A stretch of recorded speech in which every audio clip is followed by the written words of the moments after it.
before we go. How are you guys feeling? I'm angry. You're angry now? Oh. I'm just trying to pick an emotion. Pumped. You're what? Pumped.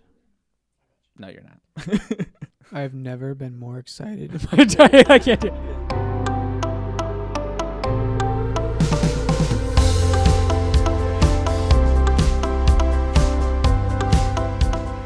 Welcome back, guys, to the Friend of Sinners podcast. Hey. My name is Jonathan, the permanent guest, and this is our host, our Hello. fearless leader, Andrew Abakin, All right. and this is Josh.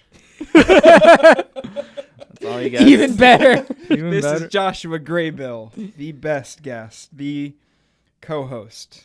I'm just the permanent guest. Permanent So guest, what are we talking yeah. about today? Yeah, today's topic is going to be super interesting because, like, I feel like this is something we can teach is emotions. You know, none of us really know what that's like. No, Did honestly, you say this is something we can teach? Yeah. when none of us know anything about it. yeah, none of us know anything about it. It's a difficult subject. No, it's honestly really easy. Like, as far as we're just going to talk about the importance of emotions. Don't worry, this isn't going to be like whether you should cry or not cry podcast. This is just going to be simple. Like, are they important in the Bible? So yeah, I don't know. I just figure this is something we don't really have to go into the definition of. I mean, I feel like everyone knows what emotions are. It's not a foreign concept. It's not.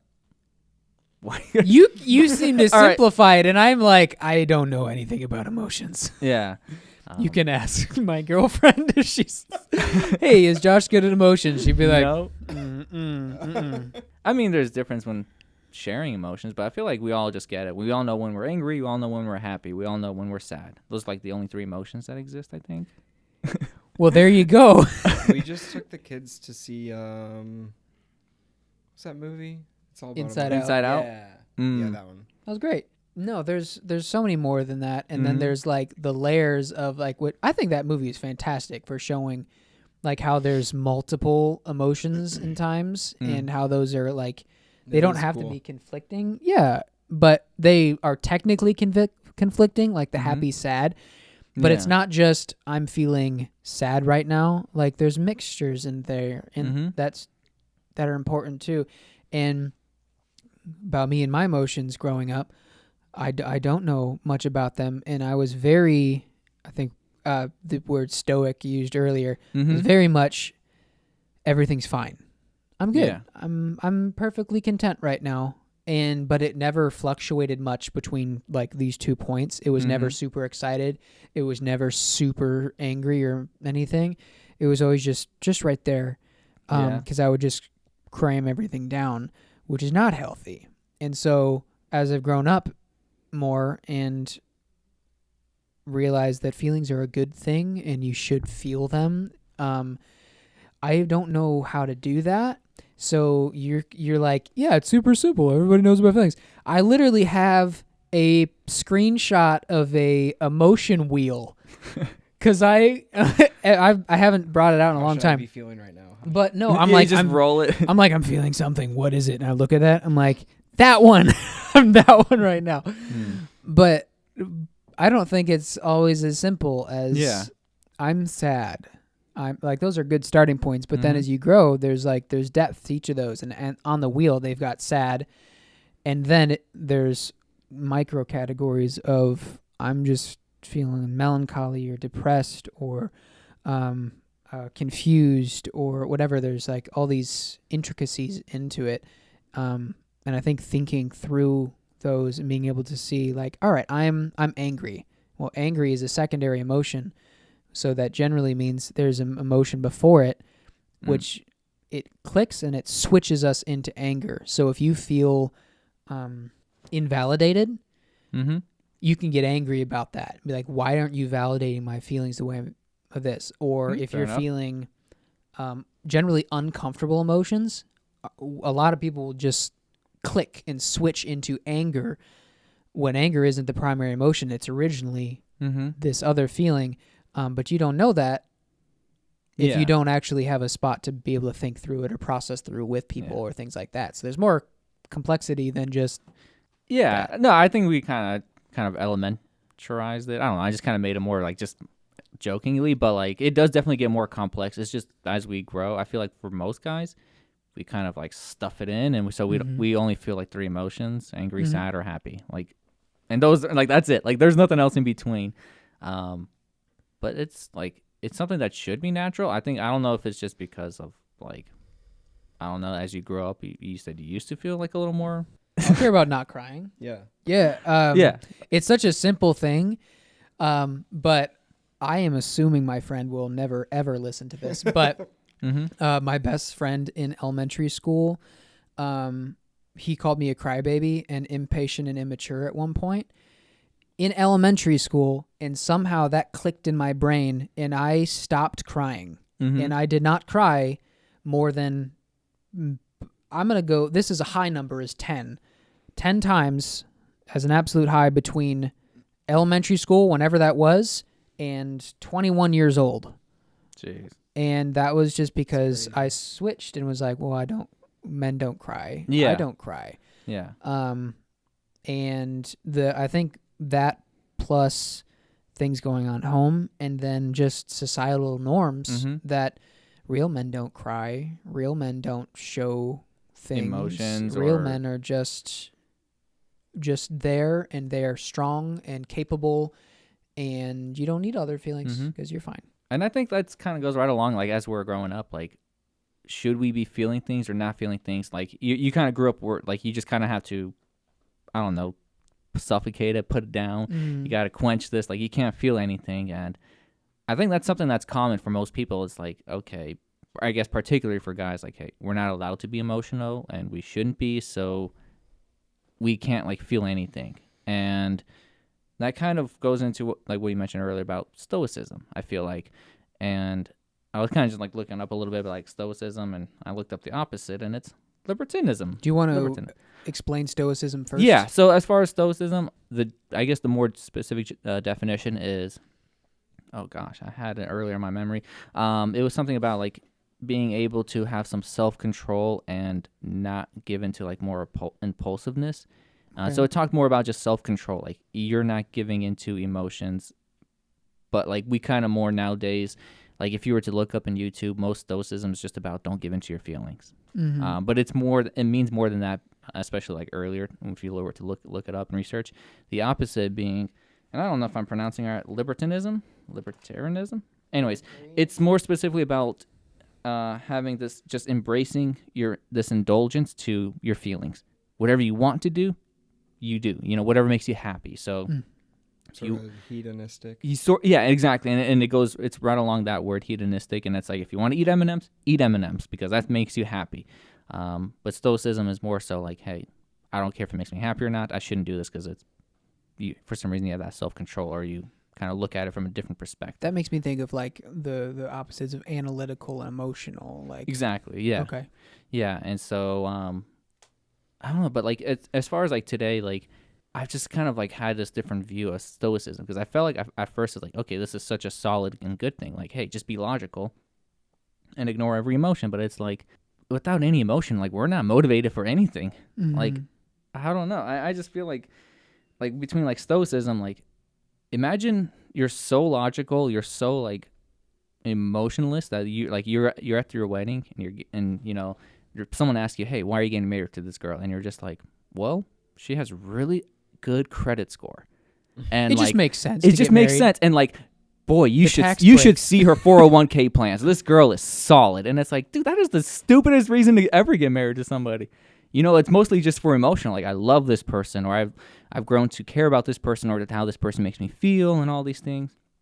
And so it's like, I don't know. I feel like a lot of us either go extremely stoic into stoicism, or I feel like a lot of other people swing to the other and just do what makes you happy. I don't know. Definitely think that there is a wide space between the over logical and the over emotional. Yeah. And both sides, it's extremely hard to understand the other.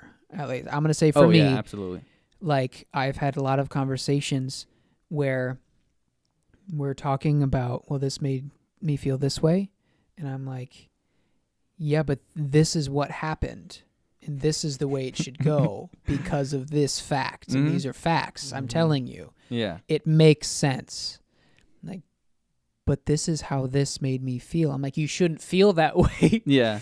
because of this. and so they'll be trying to explain like the I'll thought tell you how you processes should feel. and motions and stuff like that. And I'm explaining why they shouldn't feel that because of the facts. Which works all the time, right? Oh yeah, every time they're like, "You're right." It literally, I don't understand, and so I have to try so hard. And a lot of the times, it doesn't make sense to me why this emotion is tied to this or why this emotion is here, because my brain is wired for logic more than emotional, and so I have to try really hard to understand it and lean into that more. And try to be more emotional and feel those and talk through them and then recognizing them and stuff like that. Yeah, I think there's use to that. It feels like your mindset is, from like a famous person saying, Ben Shapiro, facts don't care about your feelings. Like that's what it seems like. You're just like, I don't know why you feel this way. This is literally the fact. But it's, I don't know. Yeah, you're right. Like when you're on one extreme end, it's hard to relate. I feel like for sure.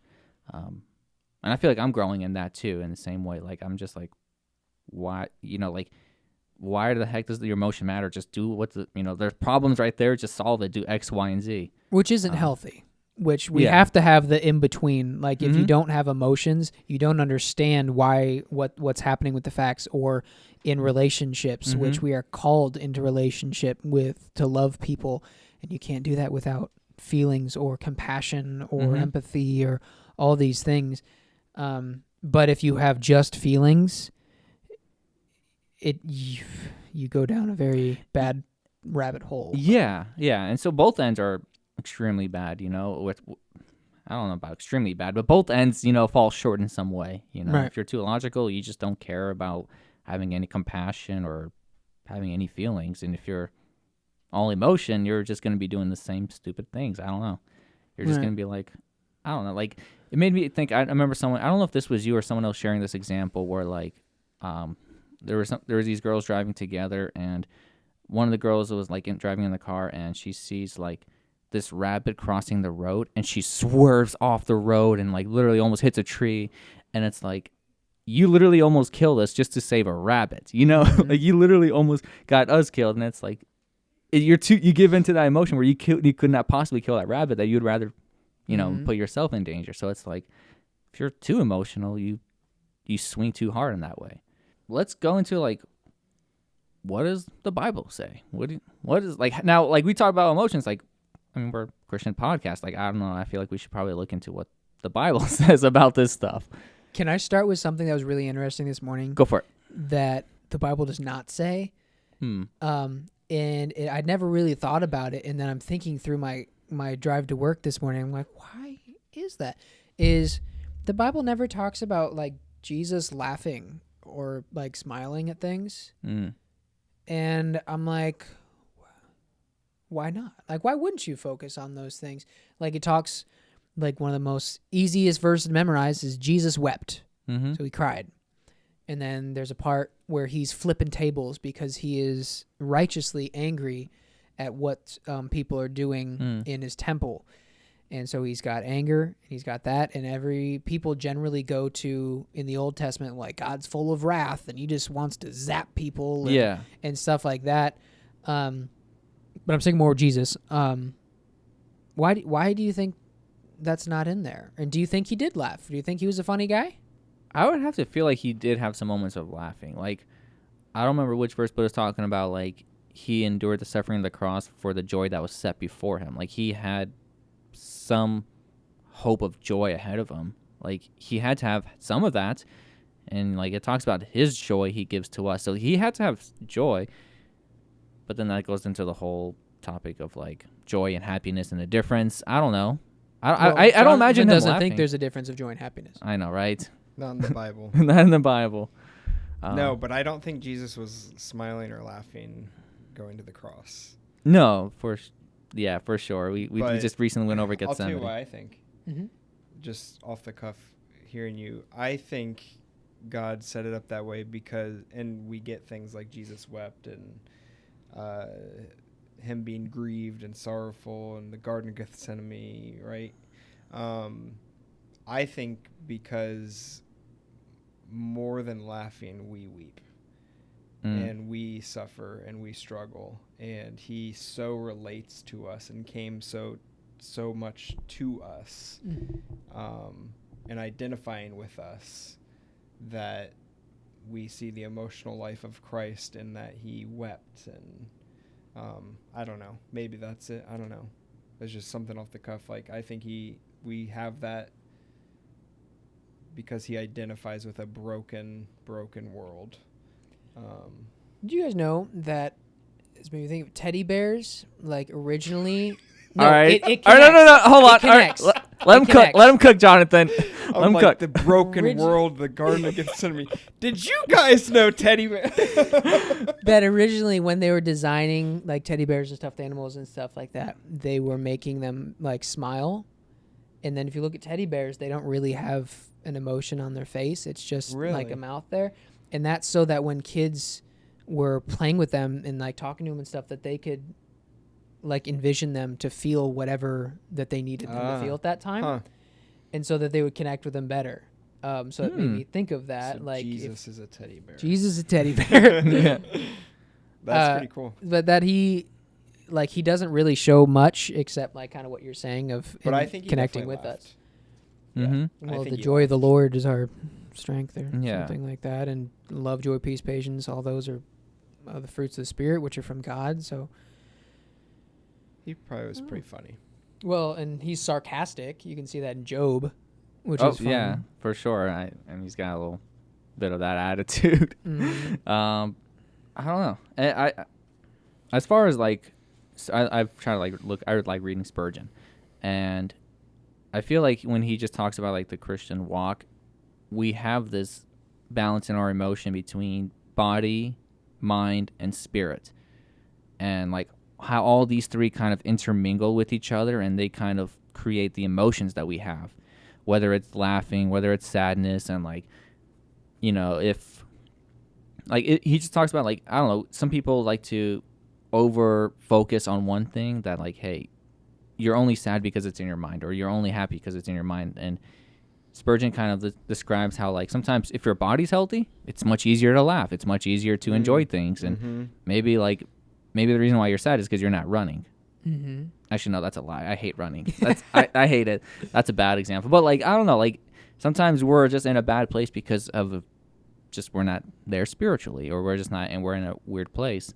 What do you guys think about that concept? Do you feel like our emotions are just run through like just all solely in the mind? Do you feel like Oh no, I think what you said is right. yeah. Personally, I think it's connected. There's this guy, Tony Robbins. I'm not like huge on him or whatever, Mm-hmm. but I think one thing that he talks about is very true and is cool is he says, imagine that like in that room over there, there's a depressed person. Mm-hmm. What do they look like? Heads down, probably a little more quieter, maybe not Quieter, talking so heads loud. down, slumped over maybe. Mm-hmm. And then I forget how he does it, but basically then he talks about what would somebody look like who's joyful, happy, whatever.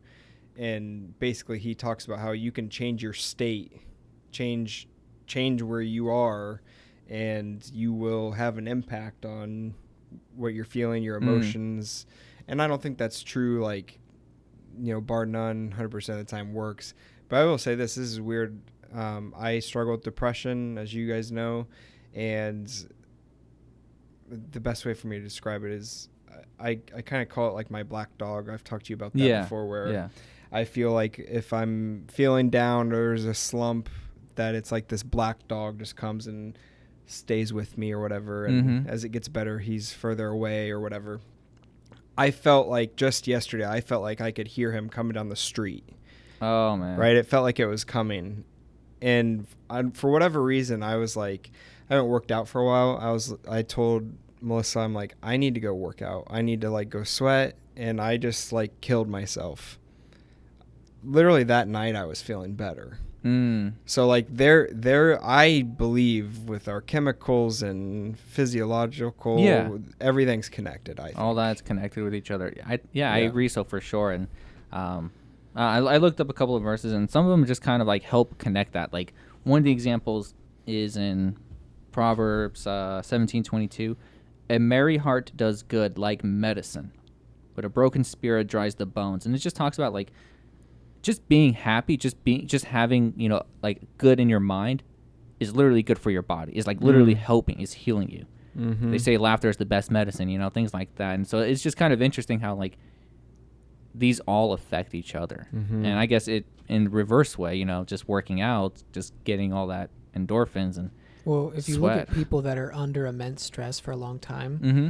like I don't know if you've seen the pictures of Obama, like Oh, 4 years apart. from yeah, starting yeah. the presidency to after. Really? His hair is gray. Oh, It wow. wasn't before. Like Put that that is- up, would you, Nate? Put that on the video. that is immense stress, and with that, you got to wonder, like, are they laughing a lot during that time, or is it just you have a weight on you, Mhm. and that emotional tension of just these thoughts turning all the time of anxiousness and Mhm. am I doing the right thing? I got to lead this. I got to do that. I got to talk to them. Are people trying to assassinate me? Like Yeah. all of the things all these things are on your mind. on your mind, and it's those feelings that they wear on you physically. Mm-hmm. And so I 100% think that they're connected. And when we had a guys group, while our check-in every week would be, how are you doing mentally, physically, and emotionally? And those three. And those are generally like tied, especially I think the emotionally or spiritually leads to emotionally, and they kind of spiral, and then Mm-hmm. the emotionally goes to physically, because when you're spiritually down, you're not in the best mood, or you feel set apart or distant from God, Mm-hmm. and then that wears you down, and then you're like, I don't want to work out. I don't feel like working out. I don't feel like going outside, and it just brings it all down. Yeah. No, I feel like that definitely does like lower your energy. Like so I work outside on days where like if I have like some motivation, I just don't feel tired. I can just keep working in the sun, sweating, moving, and just working out there. But like if I'm just kind of pissed off, or if I'm just feeling stressed, or if I'm just feeling anxious, I feel so worn out. And one of the things that like even helps me is sometimes I'll just blast some like heavy metal music, and that'll just get me all kicked up, you know? It's just so wild. Like, yeah, like all these things just affect us, whether it's just what we listen to or how we feel, and that either drains us or that literally motivates us to go forward. Emotions are, I feel like that word is really, really good to use, that emotions are important, Mm-hmm. because you guys kind of already touched on it, but it kind of falls between the two camps of emotions are everything. In the church, we're seeking emotions, we're driving for emotions, we're making services specifically to drive those emotions, and they're everything. Mhm. The other camp is, you know, let truth be your engine, and emotions could be in the caboose. Stuff your emotions. All we need is God's word, and you know, if you're emotionally depressed, then you might hear you need to have more faith. You know, you need to believe more of the truth or whatever. Yeah. But in the between those, I think is they're important. They're not everything and they're not nothing, Mm-hmm. but they're important. And I think the reason they're important is because God gave them to us. God made us with them. And the perfection of the Garden of Eden, Adam and Eve were naked and what? Was it unashamed? Fully no. Unashamed. Yeah. They were unashamed. So what were they? They were happy. Mm. They were enjoying. They had emotional states, I believe. And I think that's a good way to start, is just that they're important because God gave them to us. He designed us with them. Mhm. When he came to us in Christ, he obviously had emotions. He wept. He in the Garden of Gethsemane, he was so disturbed and distraught. And I think that as we draw closer to Jesus, we should not be becoming less emotional. We should be becoming more in tune with our emotions Yeah. and responding to life with our emotions the same way that Jesus responded to them. Mm. So it should be really weird if your friend dies and you just carry on. Yeah, like nothing Jesus' friends died. His friend died, and it deeply bothered him. Mm-hmm. So I think our emotions should, just like every other area of our life, fall more in line with the emotions of Christ, if that makes sense. And I know this is something like anytime someone goes into this field, it's like instantly deemed heretical, but like Jesus was human. Like he literally had experienced emotions. Totally. He literally went through all this stuff. Not taking away any part of his divinity, but like he literally went through compassion. He literally went through distress, as he talked about, especially in Gethsemane. He had that anger. So like, if literally the most perfect person in the world had emotions, it's like, and clearly it's written, like the disciples noticed these emotions. Not like Jesus had this blank face with no emotions. Right. So- And like you've mentioned, like emotions are littered throughout Scripture. They're Mhm. everywhere. Oh, it's Yeah, it's emotionally and- charged. And they're commanded of us. Like our emotions are commanded by the Bible. Mm-hmm. Philippians 4, everyone knows, rejoice in the Lord. That is a command of God to us, to our emotions, to be happy. Rejoice in the Lord. Again, I will say rejoice. Yeah. So I think having hard times with emotions, we can go to the Bible and read Psalm 88, this completely depressing, ends on a bad note psalm that Mhm. will give us a feel and an understanding of what emotions are. We can Mhm. learn what it means to rejoice, what it means to be in agony. The Bible gives us that language to know Yeah. those better. Absolutely, yeah. It's all throughout Psalms and especially Job. Like it's just littered and Yeah. going through emotions. Like, are you angry at God, like wondering what's going on? Like, go to the Psalms. You will see that over and over again. Are you Mhm. asleep, God? Where are you? How long are you going to let this go on? What are you going to do about this? Like, it gives Mhm. us language, Yeah. which is helpful. But I like that you mentioned like it commands us, and like as you're talking about Philippians, like rejoice in the Lord always. It makes me think of another. I don't know the exact place. I'm just thinking off the top of my head. Weep with those who weep, Yeah. and rejoice with those who rejoice. Right. Like it's just commanding us, like, hey, don't be like in your own world, but like feel those emotions when they need to come. Yeah. Like, when it's just And weird. don't do the opposite. If they're Mhm. upset, don't throw a party. Join them in that. Yeah. Yeah. That's a huge one. So I just like, yeah, the Bible just commands all this. Like it's emotionally charged, and so I feel like if we just go too heavy into this whole like ignore every feeling, you're ignoring a big chunk of the Bible. Mhm. And obviously, if you follow by all your emotions, it's gonna be really hard and difficult because you're not gonna feel happy every day. I've been reading, it's been out for a long time. A lot of people have read it, Emotionally Healthy Spirituality by a guy, Pete Scazzaro. I wrote down a quote, but basically he talks about how ignoring our emotions is like becoming less human. Mm. And he says this, ignoring our emotions is turning our back on reality. Listening to our emotions ushers us into reality, and reality is where we meet God. Emotions are the language of the soul. They're the cry that gives the heart a voice. Mm-hmm. I love that line that listening to our emotions brings us to reality, and reality is where we meet God. Because where else are we going to meet God? We're going to meet God in our everyday reality. Mm-hmm. And he basically talks about a lot how we cannot be spiritually mature if we are emotionally immature. Dang. It's quite interesting. It's That a is really good interesting. book so far. Yeah. Yeah. So far, you just got started in it. Yeah. Like you read that like the preface, and you're like, all right, I'm all good. No, it's good. No. I still want to read this. I feel like this is such a good verse. Let's hear it. Yeah, I was thinking like Isaiah 40. It just kind of just talks about like, okay, like he talks about like he gives power to the weak, and to those who have no might he increases strength. Even the youths shall faint and be weary, and the young men shall utterly fall. But those who wait on the Lord shall renew their strength, and they shall mount up with wings like eagles. They shall run and not be weary, and they shall walk and not faint. Like, it's just talking about, like, just if you're filling yourself up spiritually and you're trusting God, that's going to give your literal body strength. That's going to literally give you, I don't know, like, just the power to just keep going, to keep moving when you feel like you can't, you know? So, like, I don't know, just kind of going back, like if you're feeling all these things, like, even just nurturing that spiritualness gives you, I don't know, strength, gives you encouragement, maybe makes you feel less hopeless. And I think God gave them to us as, like, they're helpful.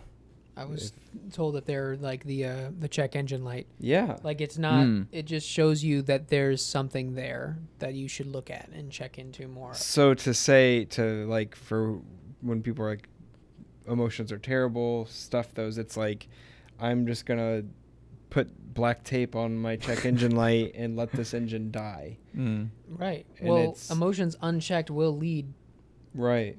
to bad things. Like, Yeah. if you constantly get annoyed by someone and you just keep like, it's fine, and then it keeps working. Yeah. Then it starts to grow bitterness and resentment towards them.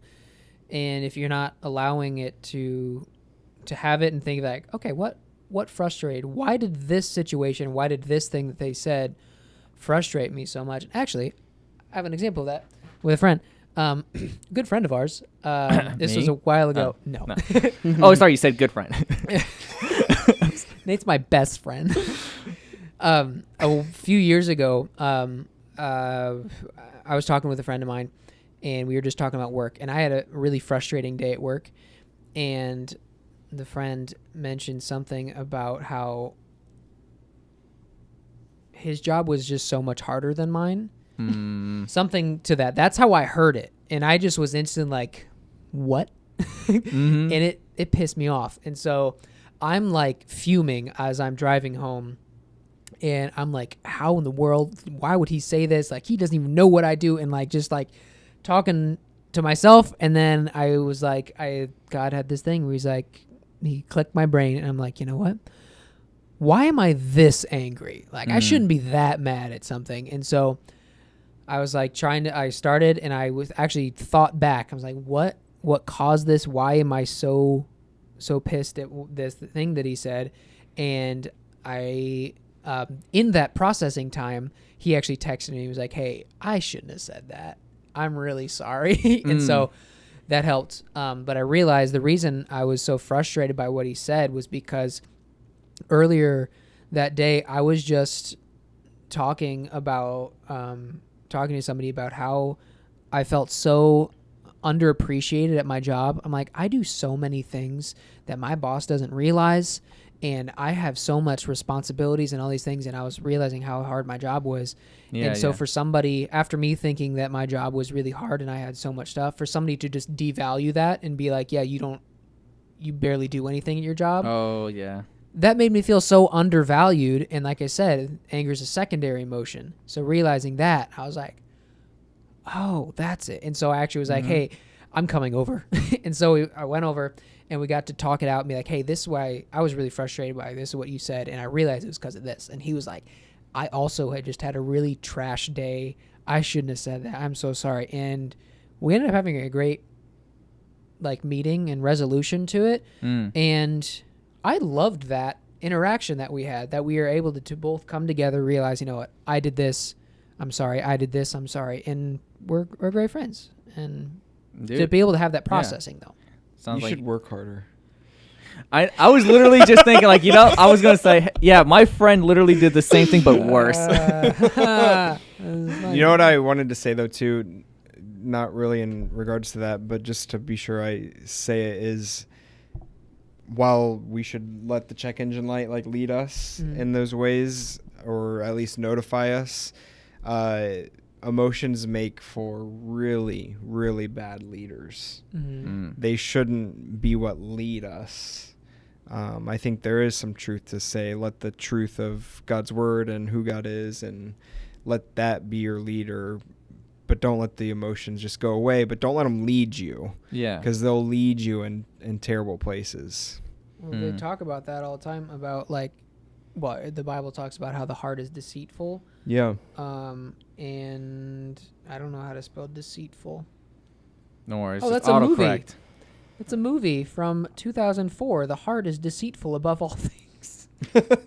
Who knew? It's a movie I just title? read the scripture. Yeah. It's Jeremiah Jeremiah. 17:9. The heart is deceitful above all things and desperately wicked. Who can know it? Mm-hmm. And the problem with that is that movies, every Disney movie is follow your heart. What does your heart tell you? And we are from birth pretty much just pushed to just follow your heart, and whatever you feel like, do that, because whatever makes you happy, and Must be basing good. it all, basing it purely on that feeling, like you're saying, and they're saying, yes, let your feelings lead you, and that's the way that we're told. Mm-hmm. In everything, it talks about that, and it's wrong.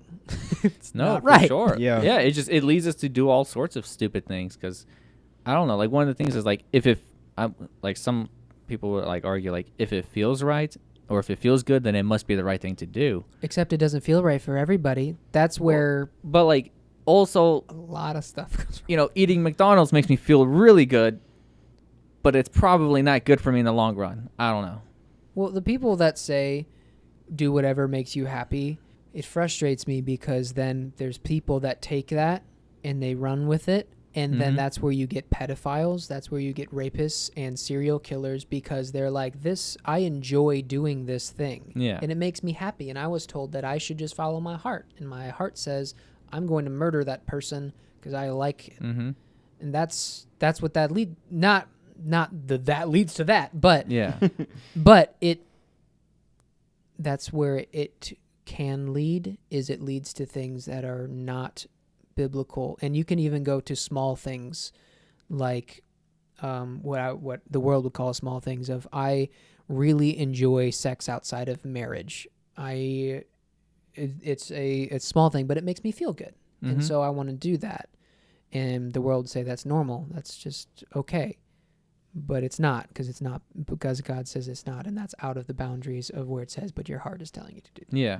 This is like a hard one because it's like, okay, what do we do then with our emotions? Like, so don't let it lead me, but also don't ignore it. And so like, I feel like I'm in this mess of like, what the heck do I do with it? And I don't have an answer for that completely because it's like, well, I really want to pursue this goal. I really want to go this way. Should I do it or should I not? And let's say it's not something that's anti-biblical. Like it's a career path. Do I want to be an astronaut? Like there's nothing in the Bible that condemns being, an astronaut.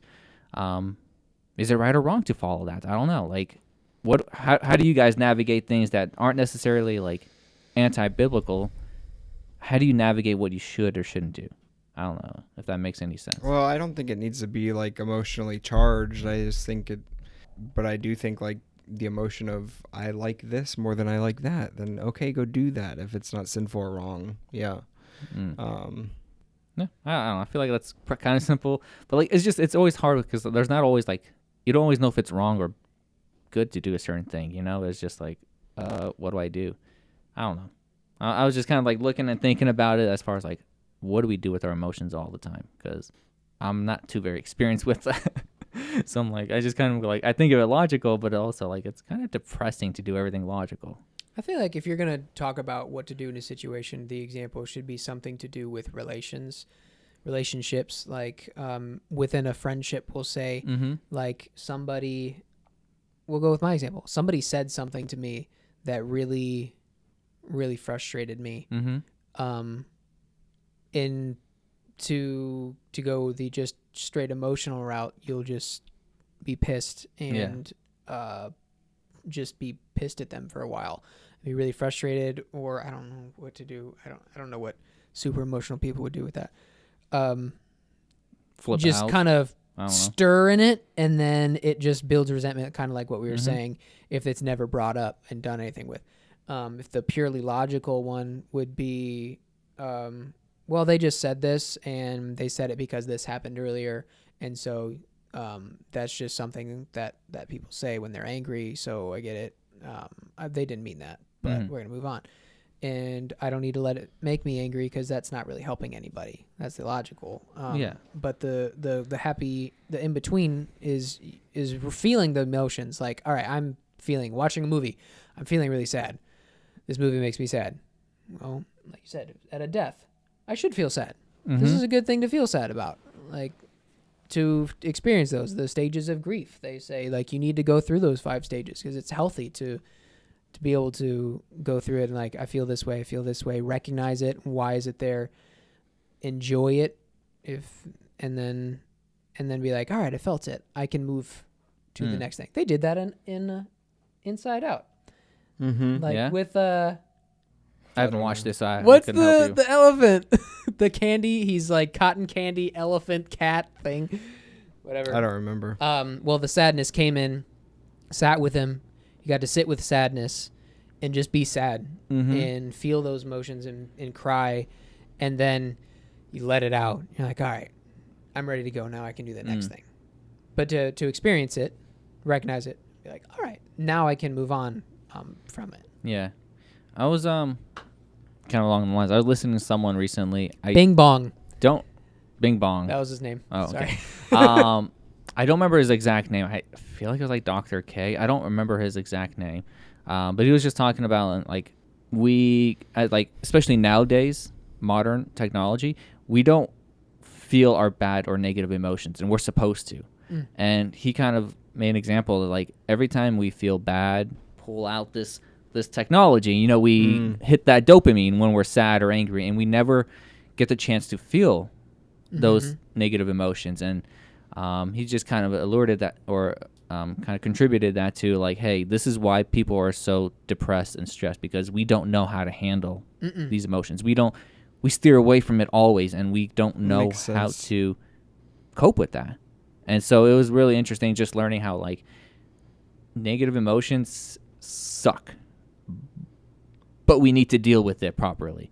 Otherwise we get more depressed. And so I don't know if like that's why more people are depressed nowadays, if it's just because, hey, we hit a dopamine on our phone all the time, and if that's what's really contributing to that. But I just thought that was really interesting.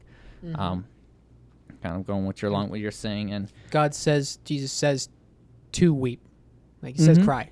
So I cry when people crying. Like feel it. Yeah, and we don't want to. rejoice when they are. And I'm guilty of this all the time.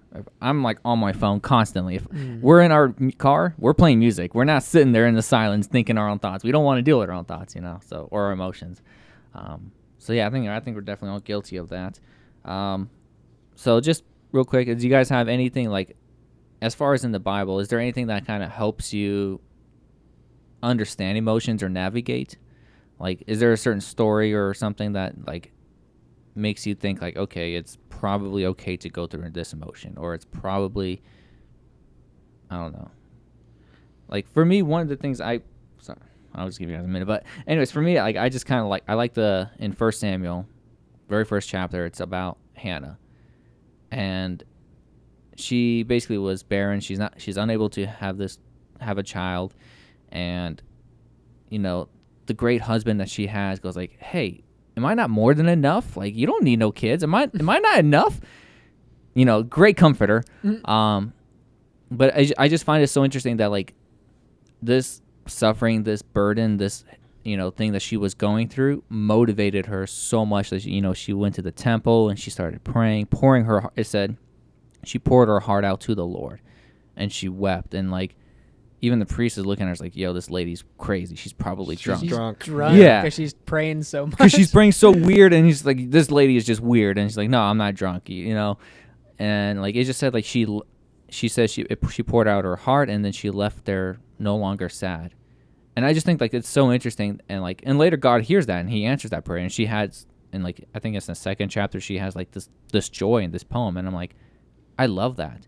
Like in that hardness, in that emotion, like she's so negatively charged and she's so in this mess, but there's like this extreme happiness afterwards. I don't know. So that kind of helps me to realize like, hey, it's okay to kind of hate things right now.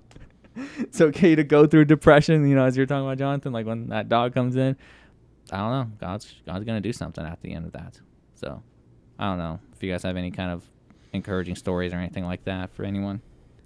No, I think it's, again, throughout scriptures, that's a great story that's laden with emotion. And I think you just, as you read through Scripture, you will, if you look for it, you'll find it. You'll see it all over. I just keep thinking of that psalm that says, "You've put more joy in my heart than they have when their wine and their grain abound." As like an example of like encouragement towards Christ and towards the Lord. Of maybe that's a whole nother conversation of, we often let our emotions lead us, but often what we're doing is just like seeking emotions. We're seeking that joy. We're seeking things. And there's infinite emotional joy, infinite happiness in Christ. But I don't know. I'm just kind of, this is a tangent. This is a rabbit trail. All right. So I think that's pretty, I don't know. I had more, but I was like, I think we kind of hit it all pretty well. I think it's good. So no, I think it's awesome just learning about like just our emotions and navigating and just learning it's not useless. Just don't let it lead us. I feel like this was a good episode. I know. It was good for me. I feel sad about it. I feel Oh tired. man, we should really talk about it, Jonathan, right here. No, so honestly, it was really good. Thank you guys so much for sticking around, listening, and we'll see you guys around on our next episode. Take care.